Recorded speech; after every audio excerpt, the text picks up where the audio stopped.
باللہ من الشیطان الرجیم بسم اللہ الرحمن الرحیم الحمد للہ والصلاة والسلام علی رسول اللہ وعلی آلہ آل اللہ واللعنۃ الدائمۃ الابدیۃ علی اعدائہم اعداء اللہ من یوم عداوتہم الی یوم لقاء اللہ۔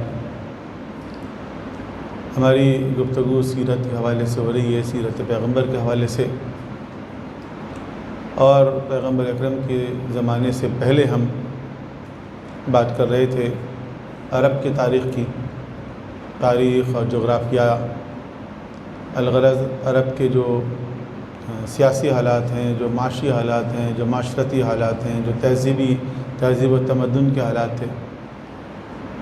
جب ہم کسی علاقے کے حالات کو پہلے سے جانتے ہوں تو پھر اس میں آنے والی تبدیلیوں سے بھی صحیح معنوں میں آگاہ ہو سکیں گے کہ جو انقلاب اللہ کے رسول لے کر آئے اس سے کن کن چیزوں میں فرق پڑا۔ الغرض خلاصہ یہ ہے کہ اس خطے میں اگر آپ دیکھیں تو یہ وہ علاقہ ہے جو تہذیب و تمدن سے بہت دور تھا، اور یہاں قبائلی نظام رائج تھا، کوئی مرکزی سیاسی نظام نہیں تھا، لہذا یہاں کے جو لوگ تھے وہ ایک قبائلی زندگی گزارتے تھے، اسی کے عادی تھے۔ قدرتی وسائل کے حوالے سے دیکھیں تو یہ والا خطہ جس خطہ زمین میں اسلام آیا، حجاز مقدس، تو قدرتی وسائل سے بھی کافی محروم تھا۔ مذہبی اعتبار سے دیکھیں تو یہاں پر شرک اور بت پرستی تھی۔ یہود اور عیسائی تھے تو صحیح، لیکن ان کی تعداد بہت کم تھی۔ مکے میں نہیں تھے، وہ مدینہ میں تھے، مدینہ کے اندر بھی تھے، مدینہ کے اطراف میں بھی یہودی تھے، عیسائی مدینہ کے باہر تھے، لیکن مکے میں زیادہ تر جو ہے وہ مشرکین تھے، اور مشرکین ہی کا ہولڈ تھا۔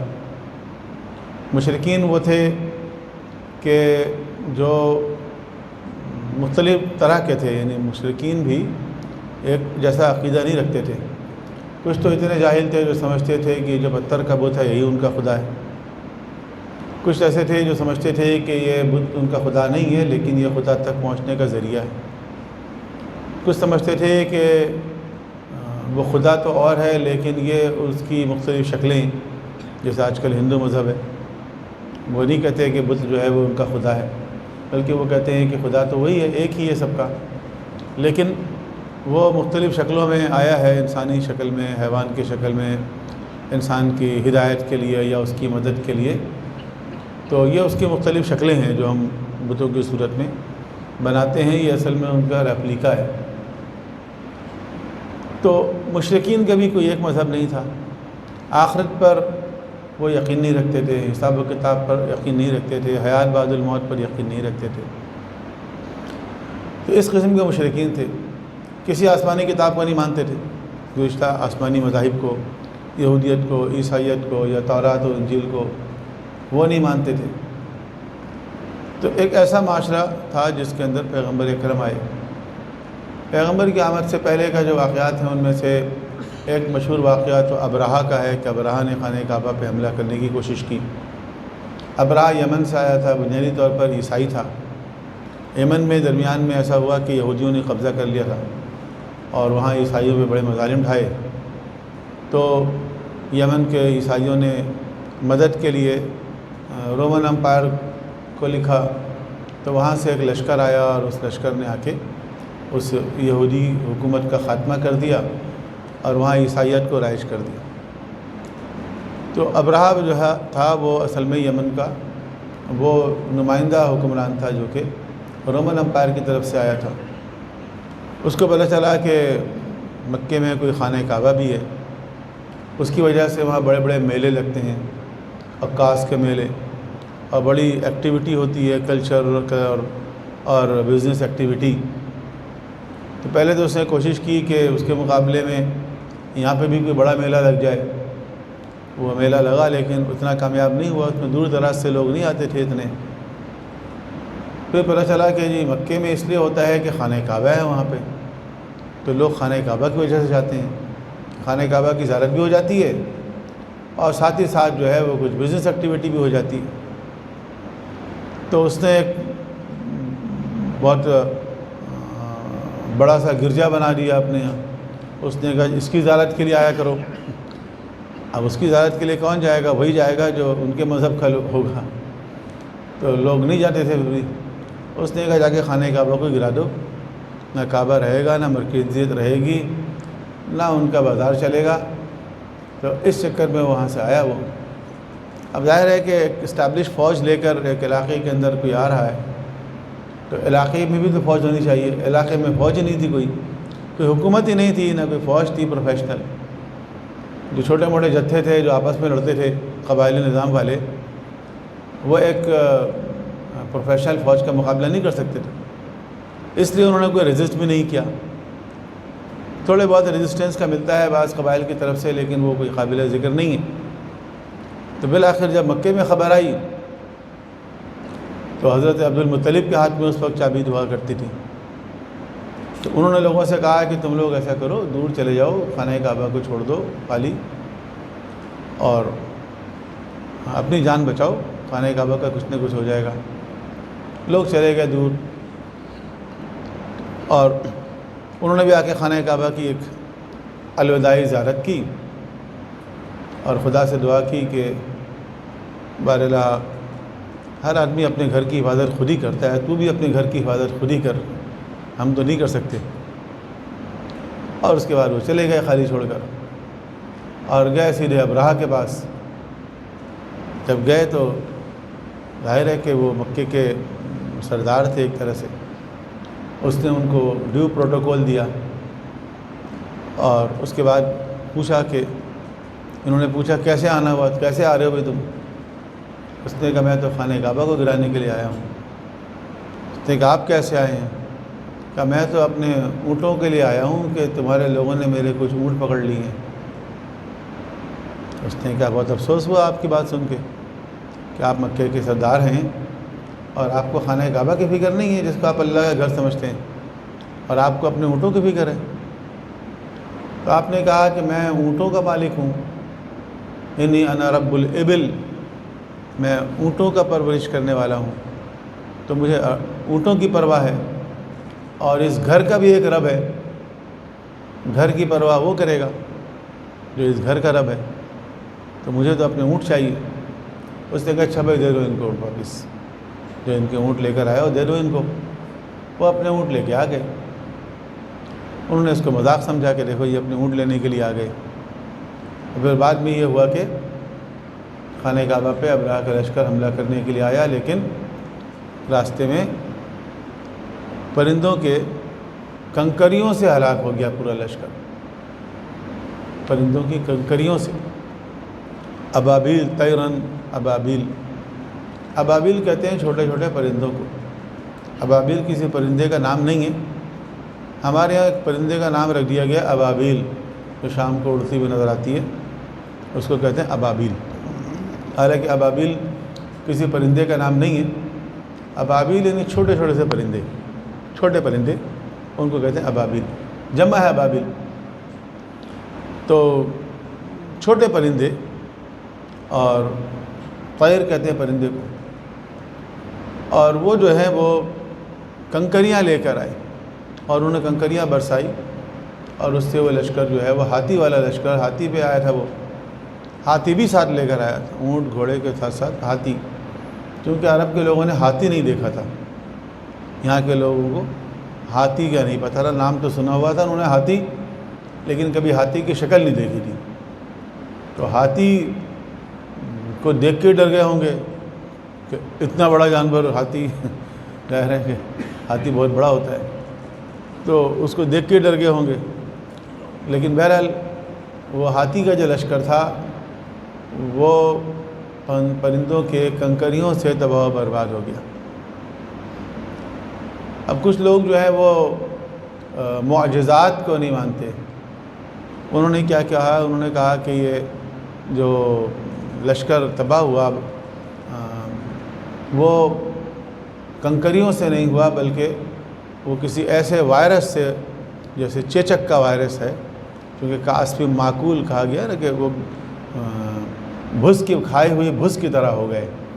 تو وہ چیچک کا جو وہ زخم ہوتا ہے وہ ایسا ہوتا ہے جیسے اوپر کھائے ہوئے بھس کی مانند.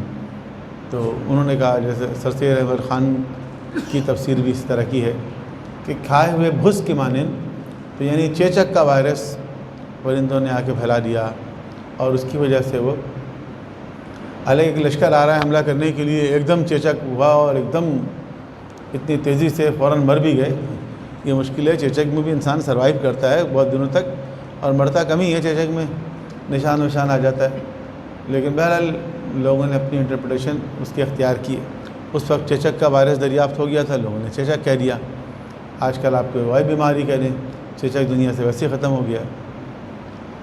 تو معجزات کا بہت سے لوگ انکار کرتے ہیں، لیکن قرآن کریم میں اتنے معجزات ہیں، اتنے عذاب کا تذکرہ ہے مختلف قوموں کا، تو ان سب کو اس طرح آپ جسٹیفائی کرتے رہیں. اور کیا لوگوں نے، موسیٰ علیہ السلام دریا سے پار ہو گئے تو وہ اس طرح کہ دریا کا پانی جو ہے وہ جب اترا ہوا تھا تو موسیٰ علیہ السلام کراس کر گئے.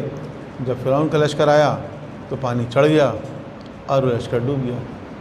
اب یہ سب بچوں والی باتیں ہیں کہ دریا کا پانی اترا ہوا تھا اور چڑھا ہوا تھا، یہ تو بچہ جانتا ہے. اتنی سی بات فرعون نہیں جانتا تھا. فرعون کا تو اپنا محل دریا کے کنارے تھا، دریا نیل کے کنارے ہے.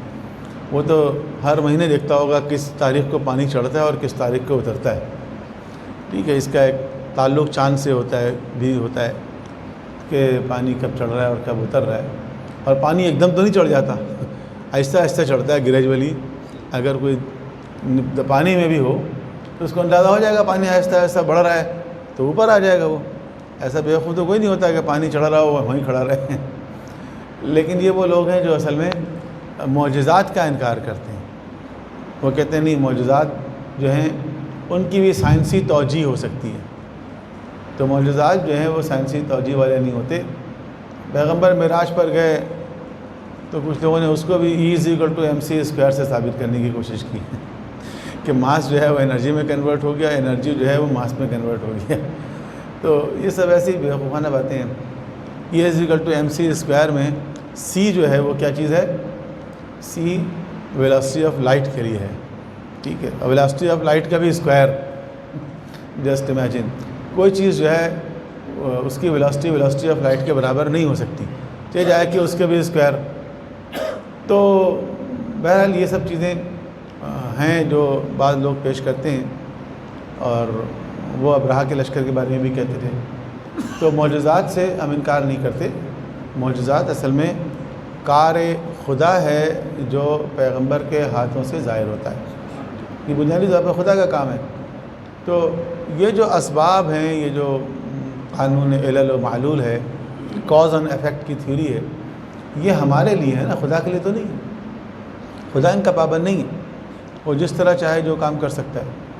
اس نے چاہا تو عیسیٰ علیہ السلام کو بغیر باپ کے پیدا کر دیا، آدم علیہ السلام کو بغیر ماں بغیر باپ کے بنا دیا. تو وہ پابند نہیں ہے، ہم پابند ہیں اصل میں ان چیزوں کے. تو معجزات سے انکار کرنے کی کوئی وجہ نہیں ہے. اللہ کے رسول خود چل کے تھوڑی گئے معراج پر، خدا لے کر گیا نا. سبحان الذی اسری بعبدہ، پاک ہے وہ جو لے کر گیا. تو وہ اگر لے جانا چاہے تو کیا رکاوٹ ہے؟ تو ابرہہ کا لشکر بہرحال تباہ ہو گیا. تو اس سن کو، اس سال کو لوگوں نے عام الفیل کے نام سے یاد رکھا. عام الفیل، ہاتھی والا سال. چونکہ کیلنڈرز میں سن نہیں ہوا کرتے تھے. مہینے تو تھے، ڈیٹس تو تھیں، لیکن سن نہیں ہوتا تھا اس میں. سال کو یاد نہیں رکھتے تھے. تو سال کو وہ کسی مخصوص واقعے سے یاد رکھتے تھے.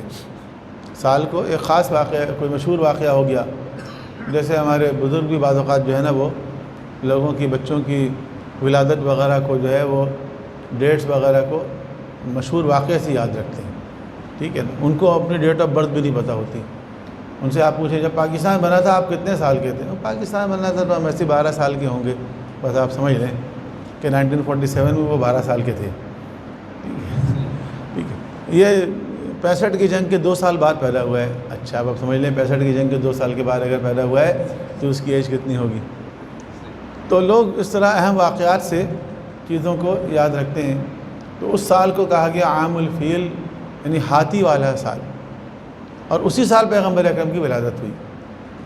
اسی سال جس سال یہ واقعہ پیش آیا، عام الفیل، یکم عام الفیل کو پیغمبر اکرم کی ولادت ہوئی۔ پر محمد و آل محمد صلوات۔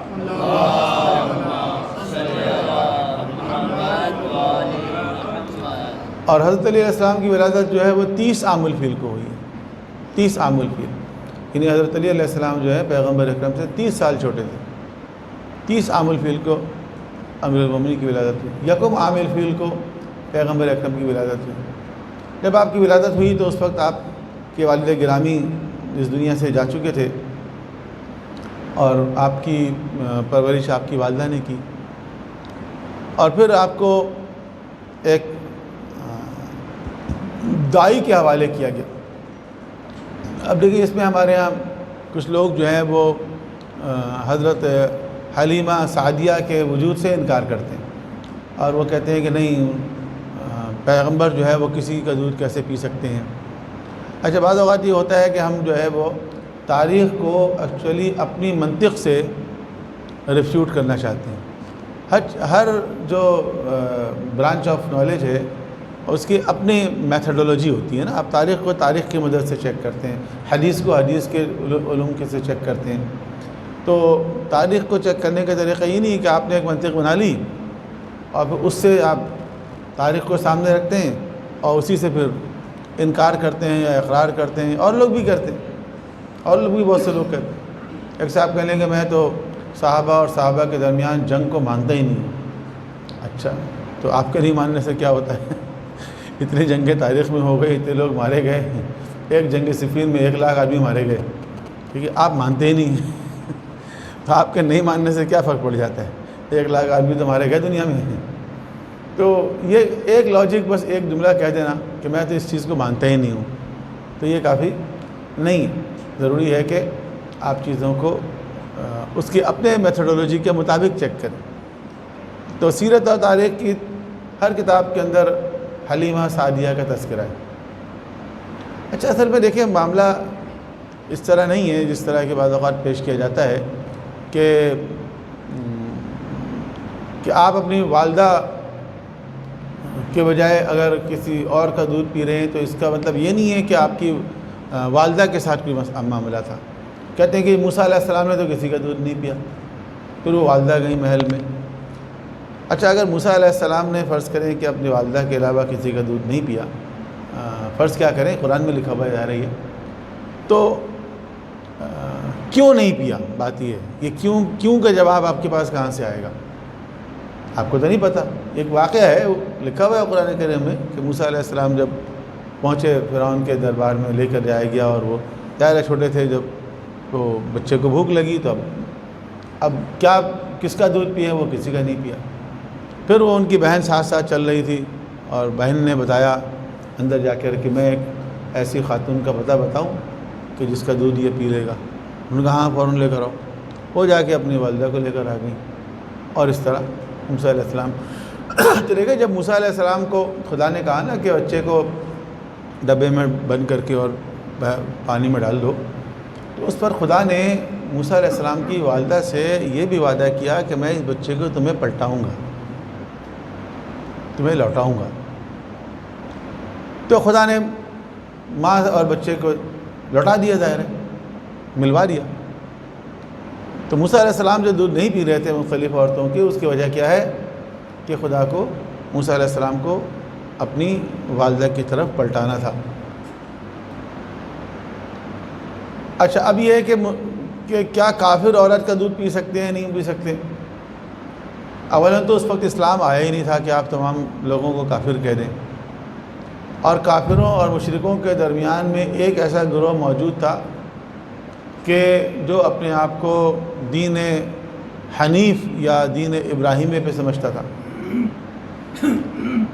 تو یہ سمجھنا کہ سارے لوگ جو تھے وہ کافر اور مشرک تھے، یہ بات بھی ٹھیک نہیں ہے۔ ایک گروہ بہرحال حق پر تھا۔ ہم ہی نہیں کہہ رہے کہ حلیمہ سعدیہ کا تعلق کسی خاص گروہ سے تھا، لیکن بہرحال اس زمانے میں مختلف طرح کے گروہ نظریاتی اعتبار سے موجود تھے۔ ایسے لوگ بھی موجود تھے اسی مکے کے سرزمین میں کہ جو بتوں کا مذاق اڑایا کرتے تھے۔ یہ بتاؤں آپ کو، ایسا نہ سمجھے کہ سب کے سب گمراہ تھے، بلکہ ایسے اشعار بھی ملتے ہیں جو بتوں کے مذاق اڑانے والے اشعار ہیں۔ بتوں کا مذاق اڑانا، یہ پتھر کے بت کے سامنے تم سر ٹیک رہے ہو، جو ہے نا اپنا فائدے کے مالک ہیں، نقصان کے مالک ہیں، یہ تمہیں کیا فائدہ پہنچائیں گے۔ تو کچھ ایسے لوگ ہر معاشرے کے اندر ہوتے ہیں، باشعور لوگ، سمجھدار لوگ، جن کے اندر یہ اویئرنیس ہوتی ہے۔ تو بہرحال ہر کتاب کے اندر موجود ہے، اور ہمارے شیعہ مؤلفین نے بھی اپنی کتابوں میں، سیرت کی کتابوں میں اس چیز کو ایکسیپٹ کیا ہے۔ اچھا، اس کی وجہ کیا ہے؟ اس کی وجہ یہ ہے کہ اس زمانے میں جو شہر میں بچے پیدا ہوتے تھے، تو شرفاء کے نزدیک یہ پریکٹس تھی کہ وہ اپنے بچوں کو اصل میں گاؤں میں بھیجا کرتے تھے، کیونکہ گاؤں کا جو کلچر ہوتا ہے وہ پیور ہوتا ہے۔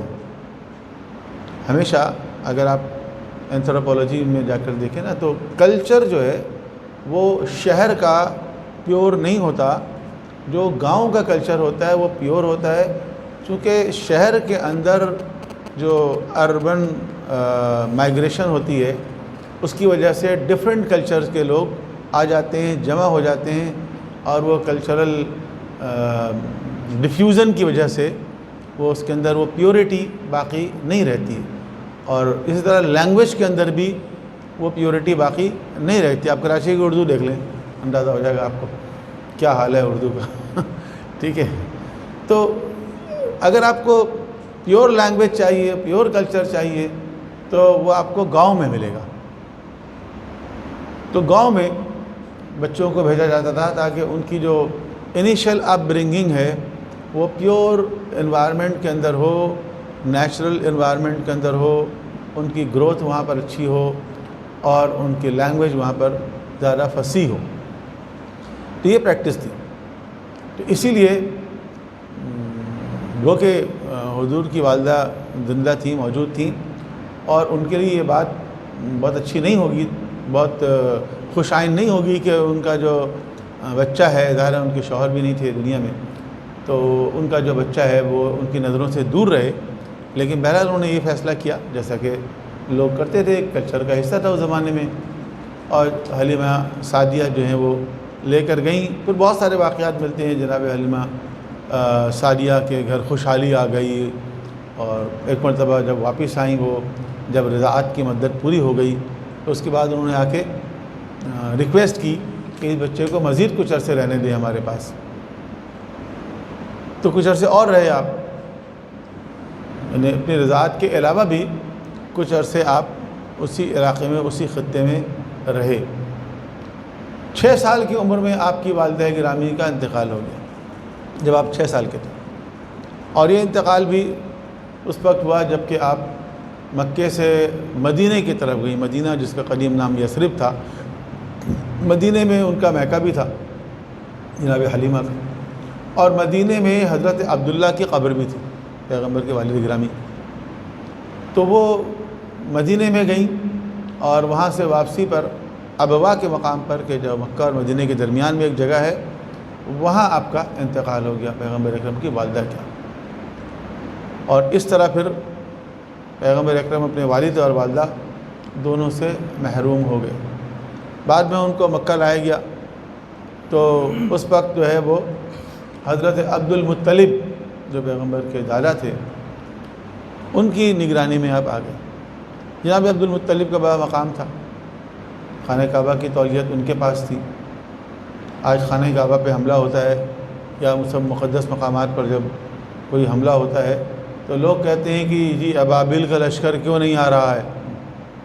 خانہ کعبہ پہ تو بعد میں بھی حملہ ہوا، مسلمانوں کے دور میں بھی حملہ ہوا، حجاج ابن یوسف نے بھی حملہ کروایا، عبد الملک ابن مروان نے کروایا حجاج کے ذریعے، یزید کے دور میں بھی حملہ ہوا۔ تو ابابیل کا لشکر تو نہیں آیا۔ تو ابابیل کا لشکر آنے کے لیے ضروری ہے کہ عبد المطلب کی طرح کا ایمان بھی ہو۔ جناب عبد المطلب نے جس طرح اپنے ایمان کا اظہار کیا، تو وہ ایمان اگر مسلمانوں کے پاس ہو تو ابابیل کا لشکر آج بھی آ سکتا ہے۔ اور پھر کفار و مشرکین نے دوبارہ حملہ نہیں کیا، حملہ کیا تو مسلمانوں ہی نے کیا، جو حملہ آور لشکر تھا وہ مسلمانوں ہی کا تھا۔ حجاج کو عبد الملک ابن مروان نہیں بھیجا، اس نے منجنیق سے حملہ کیا، آگ کے گولے برسائے، دیوار کعبہ کو نقصان پہنچا، غلاف کعبہ جل گیا، عبداللہ ابن زبیر کو قتل کیا گیا۔ بعد میں عبد الملک ابن مروان ہی نے خانہ کعبہ کو ری بلڈ بھی کیا۔ اب اس کے کارنامے میں آ گیا کہ خانہ کعبہ کو اس نے اس کی تعمیر نو کرائی، حالانکہ تباہ بھی اسی نے کرایا تھا۔ تو اس طرح جو کچھ کیا وہ مسلمانوں نے نہیں کیا، کفار و مشرکین نے نہیں کیا۔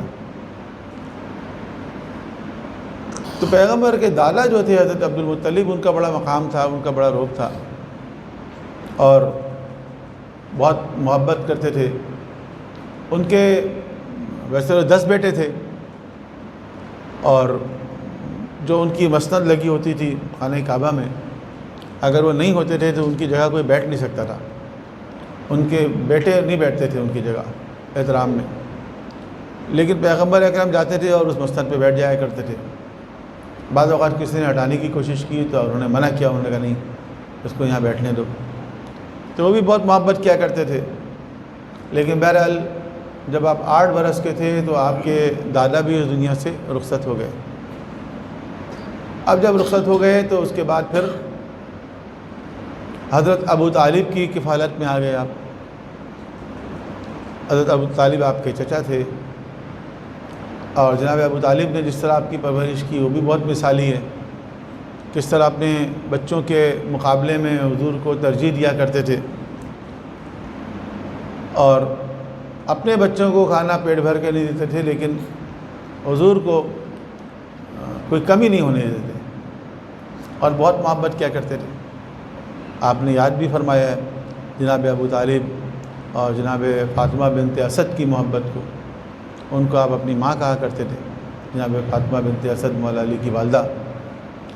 تو یہ گھرانہ جو ہے ابتدا ہی سے آپ دیکھیں تو پیغمبر اکرم پر جان نشاور کرنے والا، اللہ کے رسول کی حفاظت کرنے والا گھرانہ تھا۔ اور جناب ابو طالب کے ساتھ آپ نے ایک شام کا سفر بھی کیا جب آپ جا رہے تھے سفر پہ۔ اچھا، اس سفر میں بھی جناب ابو طالب حضور کو لے کے نہیں جانا چاہتے تھے، بلکہ اکیلے جانا چاہ رہے تھے، لیکن جب وہ نکلنے لگے تو سب سے ملاقات کرنے لگے، خدا حافظ کرنے لگے۔ تو جب حضور کے پاس آئے، آپ کی اس وقت 12 سال عمر تھی، جب حضور سے انہوں نے گلے ملے یا خدا حافظ کرنے لگے تو آپ نے کہا کہ آپ مجھے چھوڑ کے جا رہے ہیں، آپ مجھے لے کے نہیں جا رہے ہیں۔ تو کچھ اس انداز سے انہوں نے کہا کہ آپ مجھے چھوڑ کے جا رہے ہیں اور آپ مجھے لے کے نہیں جا رہے ہیں۔ تو بس جناب ابو طالب نے اسپونٹینیسلی کہا، نہیں بیٹا میں آپ کو چھوڑ کے نہیں جا رہا، میں آپ کو لے کے جا رہا ہوں، اور کہا ابھی چلو یہ بھی ساتھ جائے گا ہمارے، اور اس طرح ساتھ لے کے چلے گئے۔ اب جب ساتھ لے کر گئے تو سفر میں جو ایک واقعہ جو اکثر کتابوں میں لکھا ہوا ہے وہ ہے بحیرہ کا واقعہ، کہ وہ ایک عیسائی راہب تھا۔ تو اس نے جب دیکھا کہ ایک بچہ ہے اور وہ بچہ جس جگہ بیٹھا تو درختوں نے اس کے اوپر سایہ کر دیا، وہ راستے میں چلتا ہے تو اس کے ساتھ بازار کا ٹکڑا چلتا ہے، اور کچھ اس نے کئی ان یوزول چیزیں جو نوٹ کی۔ تو پھر اس نے پوچھا کسی سے کہ یہ بچہ کس کا ہے؟ تو لوگوں نے کہا کہ یہ ان کے ساتھ ہے، ابو طالب کے ساتھ۔ ان کو بلا کر پوچھنے لگا یہ بچہ کس کا ہے؟ انہوں نے کہا میرا ہے۔ یار اپنے ساتھ لے کر گئے تھے، وہ یہی کہتے تھے میرا بچہ ہے۔ اس سے کہنے تمہارا تو نہیں ہے، کس کا ہے یہ بتاؤ؟ تو انہوں نے کہا کہ یہ میرے مرحوم بھائی کا بچہ ہے، یہ میرے مرحوم بھائی کا بیٹا ہے اور میری کفالت میں رہتا ہے۔ اس نے کہا کہ میں تو وہ ساری چیزیں دیکھ رہا ہوں اس بچے کے اندر جو ہماری کتابوں کے مطابق اس نبی کی صفات اور خصوصیات ہیں جو آخری زمانے میں آئے گا، آخری نبی۔ تو ہو نہ ہو یہ بچہ وہی ہے۔ تو تم اس کی حفاظت کرو، اس کو بڑے خطرات ہیں دشمنوں سے، اور خاص طور پر یہودیوں سے اس کو بچاؤ۔ اب آپ دیکھیں بحیرہ جو ہے وہ عیسائی ہے، اور ابو طالب جو ہیں ان کا ایمان پہ آج تک مسلمانوں کو شک ہے، لیکن اس عیسائی راہب کے کہنے پر جناب ابو طالب نے اپنے اس بزنس ٹور کو، ٹرپ کو شارٹ کیا، اور شارٹ کر کے جلدی واپس آ گئے۔ ورنہ کہتے ہیں نا کہ میں کون سا ان چیزوں کو مانتا ہوں، نہ میں تمہارے مذہب کو مانتا ہوں، تو نہ میں ان چیزوں کو مانتا ہوں، لیکن انہوں نے اس کی باتوں کو سیریس لیا اور لے کے اپنا جو ٹرپ ہے اس کو شارٹ کیا اور جلدی واپس لوٹے، جلدی آ گئے لے کر واپس پیغمبر اکرم، پھر دوبارہ کبھی لے کر نہیں گئے اپنے ساتھ، کبھی آپ باہر دوبارہ نہیں گئے۔ تو یہ جو واقعات ہیں یہ ظاہر کرتے ہیں کہ بچپن ہی سے کچھ ایسی صفات و خصوصیات آپ کے اندر ظاہر ہونا شروع ہو گئی تھیں کہ دیکھنے والوں کو نظر آتی تھیں، ہر آدمی کو نظر نہیں آتی ہوں گی، لیکن جو اہل معرفت ہوں گے ان کو وہ چیز نظر آتی ہوں گی۔ اچھا، پیغمبر اکرم کا یہ والا جو سفر ہے شام والا، یہ تو بظاہر بہت ہی بریف تھا نا، گئے اور پھر جلدی واپس بھی آ گئے، لیکن جو بعض مستشرقین نے، جو اورینٹلسٹ ہیں، اورینٹلسٹ وہ لوگ ہوتے ہیں جو مغرب میں رہتے ہیں اور وہ مشرق کے مذہب پر یا ثقافت پر یا ادب پر تحقیق کرتے ہیں، وہ مستشرق کہلاتے ہیں، اورینٹلسٹ۔ ویسٹ میں ہوتے ہیں اور ایسٹرن ریلیجن پر یا ہسٹری پر یا لٹریچر کے اوپر ریسرچ کرتے ہیں، وہ کہلاتے ہیں اورینٹلسٹ۔ تو اورینٹلسٹ جو ہیں وہ زیادہ تر وہ ہوتے ہیں جو ذرا تعصب بھی رکھتے ہیں اسلام کے حوالے سے، یا ایٹ لیسٹ مسلمان نہیں ہوتے، مسلمان اس میں شامل نہیں ہیں، جو نان مسلم ہیں ان کی طرف اشارہ ہوتا ہے۔ تو اورینٹلسٹ جو ہے وہ بعض اوقات تعصب سے بھی چیز کام لیتے ہیں، اور بعض ایسے ہیں جو اپنے آپ کو ذرا غیر جانبدار شو کرتے ہیں، لیکن بہرحال چونکہ وہ مسلمان نہیں ہے لہذا جہاں کہیں ایسی کوئی بات آ جاتی ہے کہ جس سے اسلام کی حقانیت ظاہر ہو تو وہ اس کو بھی ذرا ڈنڈی مارتے ہیں وہاں پہ بھی، اور تعصب والے بھی ہیں۔ تو وہ جو تعصب والے ہیں انہوں نے اس سفر شام کو بہت بڑا چڑھا کر پیش کیا، اور ان کا کہنا یہ ہے کہ معاذ اللہ حضور نے چونکہ اپنے ابتدائی عمر میں بیرونی سفر کیے مکے سے باہر، اور وہاں جا کے مختلف مذاہب کا مطالعہ کیا، مختلف مذہبی رہنماؤں سے ملاقاتیں کیں، اور ان کا لٹریچر دیکھا، ان کے مذاہب کو سمجھا، اور پھر واپس آنے کے بعد ایک اپنا مذہب انہی سے ملتا جلتا بنا لیا۔ ٹھیک ہے، پہلی بات تو میں نے عرض کیا کہ بہت ہی بریف سفر تھا یہ، حضور کی عمر اس وقت 12 سال تھی، اور اس دوران آپ نے کن لوگوں سے ملاقاتیں کر لیں ان چند دنوں کے اندر۔ پھر یہ بھی کہتے ہیں کہ آپ پڑھنا لکھنا بھی نہیں جانتے تھے، اتنے کم عرصے میں کتنی جلدی ان کا لٹریچر بھی پڑھ لیا، کرسچینٹی کا بھی، جوڈائزم کا بھی سمجھ بھی لیا 12 سال کی عمر میں، اور پھر مزید جو ہے وہ 27 سال اور گزار دیے، 27-28 سال، پھر 40ویں سال میں جا کے ایک نیا مذہب لانچ کیا آپ نے، اور وہ مذہب جو ہے وہ کرسچینٹی اور جوڈائزم سے زیادہ ایڈوانس مذہب بن کے سامنے آیا۔ تو اگر یہی بات ہے تو بہت ہی ناب گئے روزگار شخصیت تھے اللہ کے رسول، اگر ان کی بات اگر مان لی جائے تو بہت ہی ناب گئے روزگار شخصیت تھے آپ۔ تو یہ ساری چیزیں اصل میں اس کانٹیکسٹ میں ہے کہ جو قرآن کریم نے ایک جگہ کہا ہے نا کہ پیغمبر اکرم کے حوالے سے کہ قل لو کان من عند غیر اللہ لوجدوا فیہ اختلافا کثیرا، کہ آپ کہیے کہ اگر خدا کی طرف سے نہیں ہوتا، یہ کسی اور کی طرف سے ہوتا تو اس میں تم بہت سارا اختلاف پاتے۔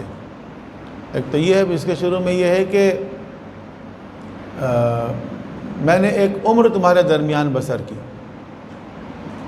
تو یہ عمر بسر کرنے کا اشارہ جو ہے یہ آپ کے اسی مکی زندگی کی طرف ہے اور قرآن کے نزول سے پہلے والی زندگی کی طرف ہے کہ میں نے ایک عمر تمہارے درمیان بسر کی. اور بظاہر تو جو حضور کی ظاہری عمر بسر ہوئی ہے اس میں آپ نے کسی کے سامنے زانو ادب طے نہیں کیا، کوئی کتاب نہیں پڑھی، کسی مدرسے میں نہیں گئے. تو اس کے باوجود ایک ایسی چیز پیش کر رہے ہیں، ایک ایسا کلام پیش کر رہے ہیں جو کہ چیلنج ہے ان کے لیے. تو یہ سوال تو ہوگا نا پھر یہ کلام کہاں سے آیا؟ اگر اللہ کی طرف سے نہیں تھے تو تم بتاؤ کہاں سے آیا؟ تو اس کے جواب میں وہ کہتے ہیں کہ جی حضور نے تو سفر بھی کیا اور گئے وہ، اور جانے کے بعد انہوں نے مختلف مذاہب سے ملاقاتیں کیں اور ان کا مطالعہ کیا اور آنے کے بعد جو ہے وہ ایک مذہب بنا لیا. تو یہ بہت بریف سفر تھا آپ کا جو جناب ابو طالب کے ساتھ تھا، اور اس وقت جو ہے وہ آپ کی عمر بہت کم تھی، 12 سال. لیکن ابتدا ہی سے کچھ چیزیں ایسی ظاہر ہو رہی تھیں. اخلاقی اعتبار سے بھی اگر آپ دیکھ لیں تو عام لوگ جن برائیوں میں اس زمانے میں ملوث تھے حضور ان سے بہت دور تھے. اور صرف حضور ہی نہیں، بہت سے اور لوگ بھی تھے. حضور کی تو کیا بات ہے، وہ تو اللہ کے نبی تھے. لیکن اس کے علاوہ بھی ٹھیک ہے کہ شراب ان کی گھٹیوں میں پڑی ہوئی تھی، جیسے ڈاکٹر اسرار احمد نے ایک جگہ کہا کہ شراب گھٹیوں میں پڑی ہوئی تھی. تو پڑی ہوئی تھی زیادہ تر لوگوں کی، لیکن ہر ایک کی گھٹی میں شراب پڑی ہوئی نہیں تھی، اور ہر شخص جو ہے وہ شراب پینے والا نہیں تھا. کچھ ایسے لوگ بھی تھے جو شراب سے، زنا سے، سود سے اور اس قسم کی چیزوں سے بچا کرتے تھے. تو اس لیے وہ لوگ جو ہیں وہ بہت سے اخلاقی خرابیوں سے بھی بچے ہوئے تھے. اس کے ساتھ ساتھ اعلان نبوت سے پہلے کے بعض واقعات ایسے بھی ملتے ہیں کہ جن میں آپ نے مظلوم کی مدد کی، جیسے حلف الفضول یا حلف الفضول. حلف الفضول وہ واقعہ ہے کہ جس کے اندر ایک شخص آتا ہے باہر سے اور مکے میں، اور مکے کا ایک شخص جو ہے اس سے کوئی چیز لیتا ہے، خریدتا ہے اور اس کو پیمنٹ نہیں کرتا. اب وہ بیچارہ سوچتا ہے مکے میں تو ہمارا کوئی ہے ہی نہیں جاننے والا، میں کیا کروں؟ تو وہ جا کے کوئی ابو قبیس پہ جو خانہ کعبہ کی پشت پہ، وہاں جا کے وہ فریاد بلند کرتا ہے کہ بھئی میرے ساتھ فراڈ ہو گیا، کوئی ہے میری مدد کرنے والا. اب مدد تو لوگ قبیلوں کے حساب سے کرتے تھے، اپنے اپنے قبیلے کی. اس کا کوئی قبیلہ ہی نہیں تھا یہاں پر، تو اس کی مدد کون کرتا؟ تو بظاہر کوئی نہیں آیا. لیکن کچھ لوگ جمع ہوئے جن میں پیغمبر اکرم بھی شامل تھے، اور انہوں نے یہ عہد کیا کہ ہمیں اس کی مدد کرنی چاہیے، یہ مظلوم ہے. اور پھر اس کے ساتھ گئے اس شخص کے گھر پہ جو چیز لے کر گیا تھا اور جس نے پیسے نہیں دیے تھے، اور سب لوگوں نے اس پہ دباؤ ڈالا اور دباؤ ڈال کے اس سے پیسے نکلوا کے اس کو دیے. پھر یہ مطمئن ہو کے چلا گیا. پھر ان لوگوں نے مل کے یہ طے کیا کہ آئندہ بھی اگر کوئی فریاد کرے گا، کوئی مظلوم، تو ہم سب مل کے اس کی مدد کریں گے. اتفاق سے جو لوگ تھے ان میں سے کئی لوگوں کے نام میں فضل لگا ہوا تھا، فضل، اس لیے اس معاہدے کا نام حلف الفضول ہو گیا. تو یہ معاہدہ خود پیغمبر اکرم کو بہت پسند تھا. اسلام آنے کے بعد بھی آپ نے اس کی طرف اشارے کیے. ایک جگہ آپ نے فرمایا کہ اگر مجھے اس کے بدلے سرخ اونٹ بھی دیے جائیں تو میں قبول نہیں کروں گا. حالانکہ یہ تو معاہدہ اسلام سے پہلے کا تھا. تو یہ بظاہر اسلام سے پہلے کا معاہدہ ہے، لیکن اس کے اندر اسلام کی روح موجود ہے کہ مظلوم کی مدد کی جائے گی، چاہے وہ کوئی بھی ہو. تو مظلوم کی مدد کرنا اسلام کی روح میں شامل ہے. تو کئی ایسے واقعات ہیں جو اعلان نبوت سے پہلے کے ہیں، لیکن جن میں پیغمبر اکرم خود مظلوم کی مدد کرتے ہوئے نظر آ رہے ہیں، ظالم کے خلاف بولتے ہوئے نظر آ رہے ہیں. ایک شخص میلے میں آیا اور وہ کوئی گھوڑا لے کر آیا بیچنے کے لیے باہر سے. جب میلہ لگا تو صبح اس میں جب اوپننگ سیریمنی ہوئی اس کی، تو اس کے بعد ابو جہل جو تھا وہ راؤنڈ پہ آیا، اس کے گھوڑے کو دیکھ کے کہنے لگا کہ یہ کتنے کا ہے؟ اس نے قیمت بتا دی جتنے کا بھی ہے، مثلا 1000 دینار جو بھی ہے، 1000 درہم۔ تو اس نے کہا میں تو اتنے دوں گا، مثلا میں 800 دوں گا۔ اچھا، ابھی صبح کا وقت تھا، ابھی اوپننگ ہوئی تھی میلے کی، اس نے سوچا میں صبح ڈسکاؤنٹ پہ کیوں دوں، کوئی 1000 والا آ جائے گا اس کو دے دوں گا میں۔ اس نے کہا کہ سوری میں 800 میں تو نہیں دے سکتا، تو 1000 میں دوں گا۔ اس نے کہا سوچ لو تم، اس نے کہا نہیں کوئی بات، چل ٹھیک ہے، یہ کہہ کے وہ چلا گیا راؤنڈ کر کے۔ اس کے بعد یہ گھوڑا لے کے کھڑا رہا، کوئی گاہک اس کے پاس آیا ہی نہیں دن بھر۔ یہ بیچارہ بہت پریشان ہوا۔ اس نے برابر والے اسٹال والے آدمی سے کہا کہ یار دیکھو میرے گھوڑے میں کوئی خرابی تو نہیں ہے؟ اس نے کہا نہیں خرابی تو کوئی نہیں ہے۔ تو کہ پھر ہماری طرف تو کوئی آ ہی نہیں رہا ہے، کوئی گاہک ہی نہیں آ رہا ہے۔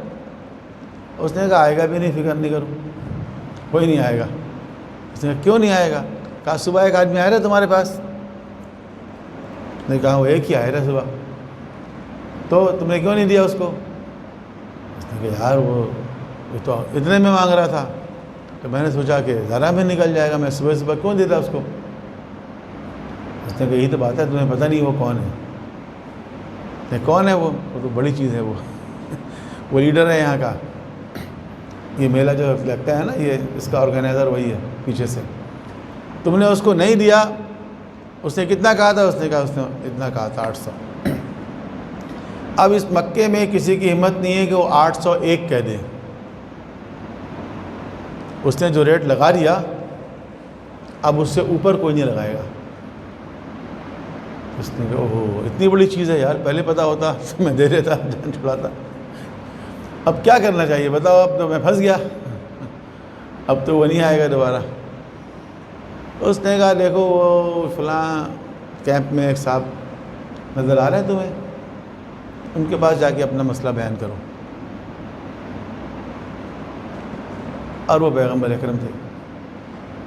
وہ گیا، اس نے جا کر کہا کہ میرے ساتھ یہ ہوا، صبح وہ آیا، اس نے ریٹ لگایا اور نہیں دیا میں نے، اب کوئی آ ہی نہیں رہا ہے میرے پاس۔ آپ نے کہا اچھا کتنے میں دینا چاہتے ہو؟ اس نے کہا میں اتنے میں دینا چاہتا ہوں۔ آپ نے اس کو پیمنٹ کیا کہ کہا اچھا گھوڑا میرا جاؤ، چلا گیا وہ لے کر پیسے خوش۔ وہ تو چلا گیا، لیکن ابو جہل کی ایجنسیز نے فوراً رپورٹنگ کی کہ گروجی آج تو غضب ہو گیا، آپ نے یہ جو ریٹ لگایا اس سے زیادہ دے کے فلان نے لے لیا۔ کس نے لیا؟ کہ وہ محمد ابن عبداللہ صلی اللہ علیہ وآلہ وسلم۔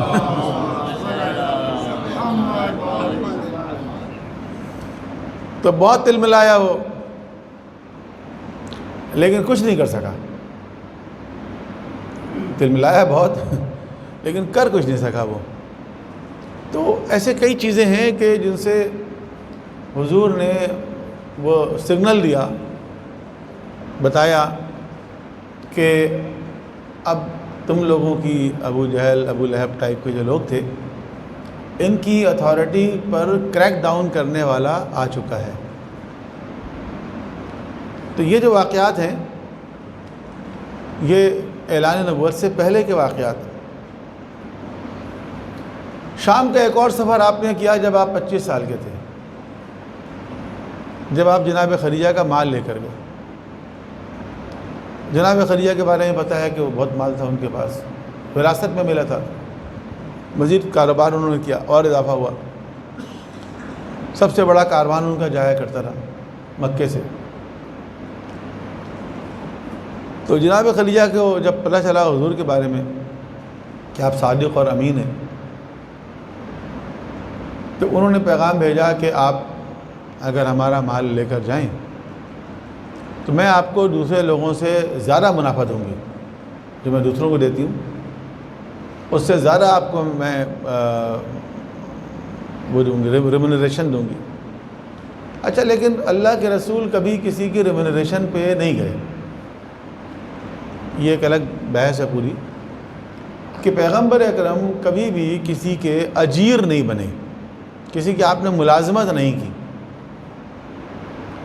اور بعض حدیثوں میں جو آیا ہے سنی کتابوں کے اندر کہ حضور نے فرمایا کہ ہر نبی نے بکریاں چرائیں اور میں نے بھی بکری چرائی، اور بہت کم معاوضے کے عوض میں بکریاں چرایا کرتا تھا۔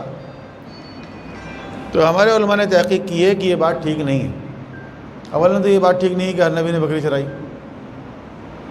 ہاں، بہت سے نبیوں نے بکری چرائی، یہ ٹھیک ہے۔ موسیٰ علیہ السلام کے بارے میں تو ہے قرآن میں کہ شعیب علیہ السلام کی بکریاں چرائیں انہوں نے۔ تو بکری چرانے کے اپنے فائدے ہیں کہ بکریوں کو قابو میں کرنا جو ہے وہ ایک مشکل کام ہوتا ہے، اور اس سے انسان کے اندر جو ہے بڑا تواضع پیدا ہوتا ہے، بہت استقامت آتی ہے اور بڑی خوبیاں آتی ہیں، وہ سب اپنی جگہ۔ لیکن پیغمبر اکرم کسی کے اجیر نہیں بنے کہ میں فلاں کے پیسے لے کے بکریاں چرایا کرتا تھا۔ بکریاں پیغمبر اکرم نے چرائیں ضرور، اپنے شوق سے چرائیں، ٹھیک ہے۔ بعض جگہوں پہ ملتا ہے کہ حلیمہ سعدیہ کی بکریاں جو ہیں وہ ان کے اپنے بچے لے کے جایا کرتے تھے۔ تو ایک دن حضور نے کہا کہ یہ جو ہمارے بھائی بہن ہیں، رضائی بھائی بہن، تو یہ کہاں ہوتے ہیں دن بھر؟ انہوں نے کہا یہ بکریاں چرانے کے لیے جاتے ہیں۔ آپ نے کہا میں بھی جانا چاہتا ہوں ان کے ساتھ، وہ ان کو نہیں بھیجتی تھیں، لیکن انہوں نے کہا اچھا ٹھیک ہے تم جانا چاہتے ہو چلے ہو، ایک دن دیکھ لو۔ تو حضور بھی ان کے ساتھ چلے گئے، ان کو مزہ آیا، تو اکثر چلے جایا کرتے تھے ان کے ساتھ۔ تو اس طرح والنٹیئرلی بکریاں چرائیں آپ نے، اجیر بن کے نہیں چلائی، ملازمت نہیں کی کبھی کسی کی۔ جناب خدیجہ نے جب کہا زیادہ مال دوں گی میں، تو آپ ان کے ملازم بن کر نہیں گئے بلکہ کمیشن پر گئے، یعنی جس کو کہتے ہیں آپ پارٹنرشپ پر گئے، ٹھیک ہے۔ مشارکت ایک ہوتا ہے مشارکہ، ایک ہوتا ہے مضاربہ۔ مشارکہ وہ ہوتا ہے جس میں سارے پارٹنرز جو ہیں وہ ایکول ہوتے ہیں، اور سارے پارٹنر جو ہیں وہ ایکٹیو پارٹنرز ہوتے ہیں جن کی انویسٹمنٹ بھی ہوتی ہے اور محنت بھی ہوتی ہے۔ اور مضاربہ وہ ہوتا ہے جس میں کہ ایک سلیپنگ پارٹنر ہوتا ہے، ایک ایکٹنگ پارٹنر ہوتا ہے، تو ایک کا مال ہوتا ہے، دوسرے کی محنت ہوتی ہے، اس کو کہتے ہیں مضاربہ۔ تو حضور جو لے کر گئے مال جناب خدیجہ کا، وہ مضاربے کے اصول پر لے کر گئے کہ جناب خدیجہ کی انویسٹمنٹ ہے اور حضور کی محنت ہے، اب جو پروفٹ ہوگا اس کے اندر پھر تقسیم ہوگی، شیئرنگ ہوگی۔ اس بنیاد پر آپ گئے اور دوسروں سے زیادہ پروفٹ آپ لے کر آئے، کیونکہ دوسرے جو ہے وہ ڈنڈی مارا کرتے تھے بیچ میں، ظاہر ہے، تو آ کے کچھ اور بتاتے تھے۔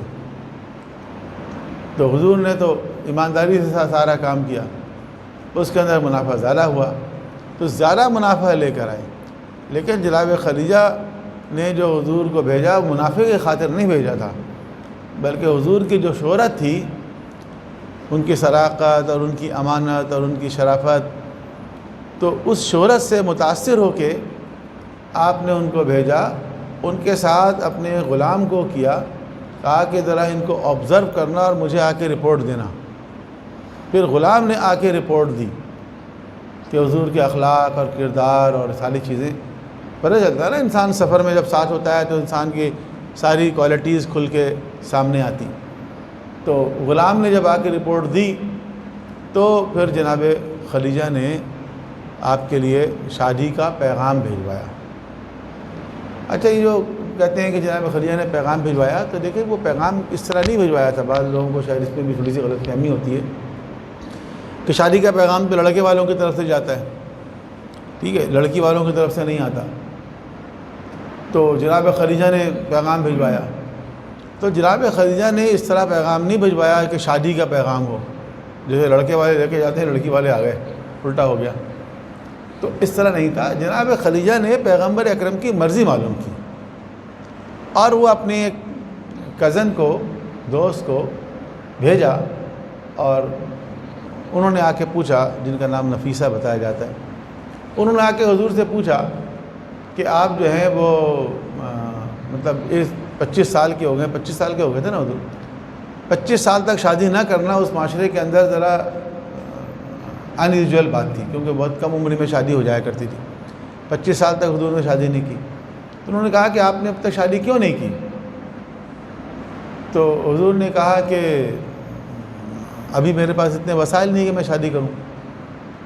تو انہوں نے آفر کی کہ اب اگر وسائل کے بغیر شادی ہو جائے تو میں غور کروں گا اس کے اوپر. تو انہوں نے کہا کہ وہ جو ہیں خدیجہ بنت خویلد جن کا مال بھی آپ لے کر گئے تھے وہ تو راضی ہیں کرنے کو. تو آپ نے کہا ٹھیک ہے اگر وہ راضی ہیں تو میں بات کرتا ہوں. تو پھر انہوں نے جناب ابو طالب سے بات کی. اس طرح پیغام آیا. یعنی ایسا نہیں جناب خدیجہ نے ڈائریکٹ رشتہ بھیج دیا بلکہ جناب خدیجہ نے راہیں ہموار کی ہیں اصل میں. اور بہرحال پھر یہ بات پھر آگے بڑھی اور حضور کی شادی ہوئی. اور جناب ابو طالب نے ادھر سے اور ان کی طرف سے بھی ان کے ایک رشتہ دار عمر ابن اسعد اس نے جو ہے وہ صیغے پڑھے. خطبہ نکاح تو جناب ابو طالب نے پڑھا اور وہ خطبہ نکاح بھی تاریخ میں بہت مشہور ہے کہ جناب ابو طالب کا خطبہ کہ جس کا آغاز بعض روایتوں میں ہے کہ بسم اللہ الرحمن الرحیم سے ہوتا ہے.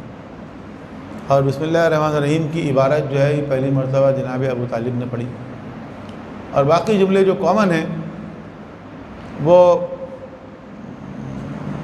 گارہ مشہور ہیں کہ الحمدللہ الذی جعلنا من ذریت ابراہیم و ذرع اسماعیل. تو اللہ کی حمد و ثنا سے آپ نے خطبے کا آغاز کیا. اگر وہ کافر ہوتے مشرک ہوتے تو الحمدللہ کیوں کہتے؟ لات اور منات اور عزیٰ اور حبل کسی اور کا نام لیتے اور اپنے آپ کو جناب ابراہیم اور جناب اسماعیل کی طرف منسوب کیا انہوں نے کہ ظاہر ہے جناب ابراہیم جو ہے وہ توحید پرستوں کے سردار ہیں. خانہ کعبہ کی بنیاد انہوں نے رکھی تو اس سے منسوب کیا آپ نے. اور پھر اس کے آگے جناب رسول خدا کا تعارف بھی کرایا. کہا کہ میرا بھتیجا ہے جس کے پاس بظاہر مال دنیا نہیں ہے لیکن کہا کہ مال کی کیا حیثیت ہے. خطبے میں کہا کہ مال کی کیا حیثیت ہے, مال تو ڈھلتے ہوئے سائے کی طرح ہے. اس کے پاس وہ خاندانی شرافت اور نجابت ہے جو پورے عرب میں کسی کے پاس نہیں ہے. تو بہت ساری باتیں جو اس خطبے کے جملے سے ظاہر ہوتی ہیں اس سے پتہ چلتا ہے جناب ابو طالب کے ایمان کا. اور اس طرح پیغمبر کا نکاح ہوا جناب خدیجہ سے. جناب خدیجہ کی عمر 40 سال بتائی جاتی ہے. زیادہ تر سورسز کے اندر یہی ہے. کچھ لوگوں نے یہ بھی بتانے کی کوشش کی ہے کہ ان کی عمر کم تھی. تو کم کو ثابت کرنا ذرا مشکل ہے لیکن بہرحال کچھ لوگوں نے کوشش کی ہے. 40 سال کامن ہے. اور جناب خدیجہ باقرہ تھیں یہ بات البتہ ہمارے یہاں اسٹیبلش ہے. یہ کہ پہلے سے وہ بیوہ تھیں یا ان کے بچے تھے یہ بات ثابت نہیں ہے. جناب خدیجہ کی عمر 40 سال ہو گئی اور آپ نے کیوں شادی نہیں کی یہ بھی ایک سوال ہو سکتا ہے. تو دیکھیں جناب خدیجہ کے لیے بہت بڑے بڑے لوگوں کے رشتے آ رہے تھے لیکن اگر وہ بیوہ بھی ہوتی تو اس زمانے میں بیواؤں کی شادیاں بھی بڑے آرام سے ہو جایا کرتی تھیں. بیوہ کی شادی کا اتنا بڑا ایشو نہیں تھا. تو 40 سال تک اگر انہوں نے شادی نہیں کی تو ان کو بھی کسی کی تلاش ہوگی جس کی وجہ سے انہوں نے نہیں کی, ورنہ تو رشتے آ رہے تھے اور ان کا خاندان اور نسب نامہ. جناب خدیجہ کا خاندان بھی 5ویں پشت میں جا کے پیغمبر اکرم سے ملتا ہے اور وہ بھی رسول خدا کی کزن میں شمار ہوتی ہیں, پھوپھی ذات میں شمار ہوتی ہیں جناب خدیجہ. تو اس طرح خاندانی جو ایک مقام اور مرتبہ ہو سکتا تھا وہ سب چیزیں آپ کے پاس تھیں. پھر بھی اگر آپ نے شادی نہیں کی تو کوئی وجہ ہوگی نا. اچھا, کچھ لوگوں نے مستشرقین کی بات جیسے ہو رہی تھی انہوں نے یہ کہنے کی کوشش کی کہ پیغمبر اکرم نے جناب خدیجہ سے مال کی وجہ سے شادی کی. حالانکہ اگر یہ والی بات دیکھی جائے کہ اللہ کے رسول نے خواستگاری نہیں کی, پہلے جناب خدیجہ نے خود پیغام بھیجا. اگر حضور کی نظر جناب خدیجہ کے مال پہ ہوتی تو حضور رشتہ لے کر جاتے لیکن آپ نے تو رشتہ نہیں بھیجا. پیغام تو پہلے وہاں سے آیا۔ تو یہ کہنا کہ حضور نے مال کی وجہ سے شادی کی۔ دوسری بات یہ ہے کہ جناب خدیجہ کا مال حضور تو ایک مرتبہ لے کر گئے، یہ تو ٹھیک ہے، لیکن شادی کے بعد تو کوئی مال لے کر نہیں گئے کبھی۔ شادی کے بعد تو آپ نے کوئی کاروبار نہیں کیا۔ اگر حضور کی نظر جناب خدیجہ کے مال پہ ہوتی تو شادی کے بعد اور زیادہ اس میں اضافہ کرتے، اور کاروان لے کر جاتے تاکہ اور فائدہ ہوتا۔ ایسا کچھ نہیں کیا آپ نے۔ تو یہ سب باتیں صرف یہ ظاہر کرنے کے لیے ہیں کہ حضور کا جو معاذ اللہ کردار ہے، اخلاق ہے، وہ شاید ویسا نہیں ہے جیسے مسلمان بیان کرتے ہیں۔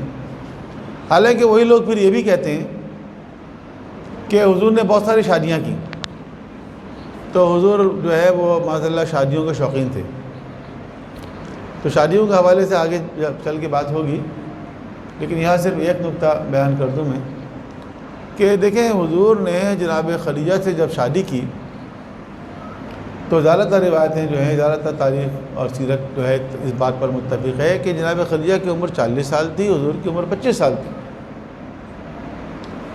تو اگر آپ اتنی شادی کے شوقین ہوتے تو اپنی پہلی شادی 15 سال بڑی عمر کی عورت سے کیوں کرتے؟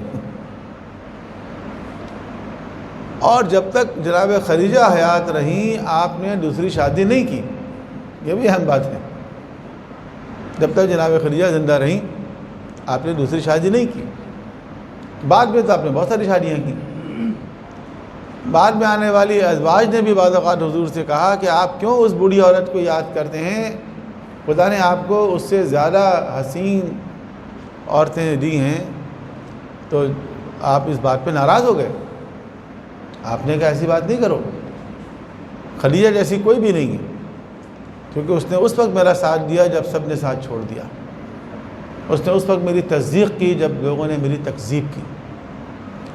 تو آپ ان کو یاد کرتے تھے، ان کی طرف سے صدقہ دیا کرتے تھے، قربانی میں ان کی طرف سے ایک جانور قربان کیا کرتے تھے۔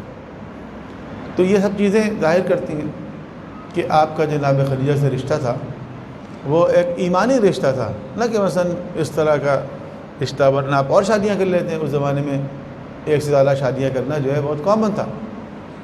تو ایک جناب خدیجہ کا مقام حاصل ہے کہ جب تک آپ حیات رہیں پیغمبر اکرم نے دوسری شادی نہیں کی، جیسے جناب سیدہ جب تک زندہ رہیں امیر المومنین نے دوسری شادی نہیں کی۔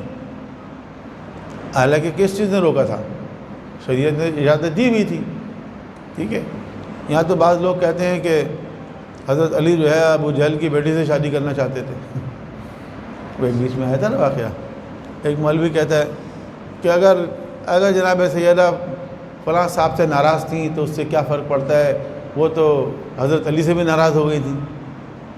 اچھا وہ کب ہوئی تھیں؟ حضرت علی ابو جہل کی بیٹی سے شادی کرنا چاہ رہے تھے، جناب سیدہ ناراض ہو گئیں اور حضرت علی جا کے مسجد میں بیٹھ گئے، پھر پیغمبر نے آ کے صلح صفائی کرائی، تو پھر معاملہ رفع دفع ہو گیا۔ اچھا اب ہماری کتاب میں تو نہیں ہے یہ والی روایت، لیکن بعض لوگوں کی کتاب میں ہے یہ روایت کہ حضرت علی جو ہے وہ ابو جہل کی بیٹی سے نکاح کرنا چاہ رہے تھے، جناب سیدہ کو ناگوار گزری یہ بات، آپ ناراض ہو گئے۔ تو میں نے کہا نا ہمارے یہاں تو نہیں ہے یہ بات، لیکن جن لوگوں کے پاس ایک روایت لکھی ہوئی ہے اگر ان کی بات بھی مان لیں تو اس سے آپ کو اندازہ ہونا چاہیے کہ اگر حضرت علی علیہ السلام کوئی ایسا عمل کرنا چاہ رہے ہیں کہ جس کی اسلام نے اجازت دی ہے، شریعت نے اجازت دی ہے، قرآن نے اجازت دی ہے، دین میں جائز ہے، تو اولا جناب سیدہ کیوں منع کریں گے؟ پھر رسول اللہ کی کیوں منع کریں گے؟ انہوں نے تو خود کئی شادیاں کی ہوئی ہیں۔ لیکن اگر یہ بات ایسی ہے کہ جناب سیدہ اس بات میں ناراض ہو گئیں اور پیغمبر نے آ کر روک دیا، تو اس کا مطلب یہ ہے کہ ایک ایسی چیز کہ جو دین میں، شریعت میں، قرآن میں جائز ہیں، اس چیز سے بھی اگر جناب سیدہ ناراحت ہوتی ہیں تو حضرت علی کو اس سے رکنا پڑے گا۔ جناب سیدہ کی ناراضگی جو ہے وہ میٹر کرتی ہے، ٹھیک ہے۔ اس کا مطلب یہ ہے کہ جناب سیدہ کی ناراضگی ایک میٹر کرتی ہے۔ اگر وہ ایک ایسی بات سے بھی ناراض ہو رہی ہیں کہ جس کو قرآن نے اجازت دی ہوئی ہے، تو علی کو اس سے دستبردار ہونا پڑے گا، یہ ان کا مقام اور مرتبہ ہے۔ تو بہرحال میں نے کہا کہ ہمارے ادھر نہیں ایسی کوئی چیز، لیکن بعض لوگ اس کو اس طرح بیان کرتے ہیں۔ تو جناب سیدہ کو یہ مقام حاصل ہے، جناب خدیجہ کو یہ مقام حاصل ہے کہ جب تک وہ حیات رہیں پیغمبر اکرم نے اور امیر المومنین نے دوسری شادی نہیں کی۔ تو یہ ایک خاص بات ہے۔ پھر اعلان نبوت سے پہلے ایک واقعہ اور ہے، بس میں ختم کرتا ہوں اس کو، اور وہ واقعہ آپ کا سنا ہوا ہے، اس لیے تفصیلات نہیں بیان کر رہا میں۔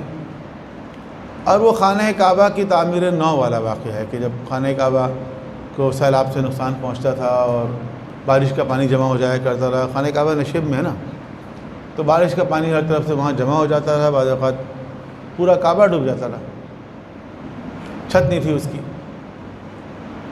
اور چیزیں غائب ہو جاتی تھیں اندر سے۔ تو اس کو دوبارہ ری بلڈ کیا گیا، اور اس کے بعد پھر حجر اسود کی تنصیب کا معاملہ تھا۔ تو قبائل کے سردار جو تھے وہ لڑنے کو تیار تھے کہ ہم یہ کام کریں گے۔ تو پھر یہ طے پایا کہ جو سب سے پہلے داخل ہوگا باب شیبہ سے، وہ جو فیصلہ کرے گا اس کے مطابق عمل کیا جائے گا۔ اور اسی دوران پیغمبر اکرم داخل ہوئے۔ تو لوگوں نے کہا رہے یہ تو صادق اور امین آ گئے ہیں، جو یہ فیصلہ کریں گے وہ مان لیں گے۔ تو آپ نے اپنی عبا بچھائی یا کوئی چادر بچھائی اور حجر اسود کو اٹھا کے اس کے اوپر رکھا اور کہا تم سب مل کے کنارہ پکڑو اور اس کو اٹھا کے لے کر آؤ یہاں پر۔ سب نے مل کے اٹھایا، اور جب قریب لے کر آئے آپ نے اپنے دست مبارک سے حجر اسود کو اٹھایا اور اس کو صحیح جگہ پہ نصب کر دیا۔ تو اس طرح یہ خون ریزی بھی نہیں ہوئی اور سب نے پارٹیسپیٹ بھی کر لیا۔ اور ایک اہم واقعہ اس کو سمجھا جاتا ہے خانہ کعبہ میں حجر اسود کی تنصیب۔ تو دیکھیں ابھی اعلان نبوت آپ نے نہیں فرمایا ہے، اس سے پہلے ہی کی زندگی کے بہت سارے واقعات ایسے ہیں کہ جس سے آپ کے اخلاق اور کردار اور اس معاشرے کے اندر، جس معاشرے کے اندر اخلاقیات بہت خراب تھے لوگوں کے، اس معاشرے کے اندر آپ کی اخلاقی حیثیت، آپ کی جو آپ کا کریکٹر ہے، اس کے اثرات نظر آتے ہیں۔ ٹھیک ہے، پھر ہم بعد میں انشاءاللہ بات کریں گے کہ آپ نے نبوت کا اعلان کیسے کیا، پہلی وحی کیسے نازل ہوئی، اس پہ ہم بعد میں بات کریں گے۔ آج کی گفتگو کو یہیں روک دیتے ہیں، کوئی ضروری سوال ہے تو حاضر ہوں میں۔ صلوات پڑھیں اقبال کے محمد والے محمد۔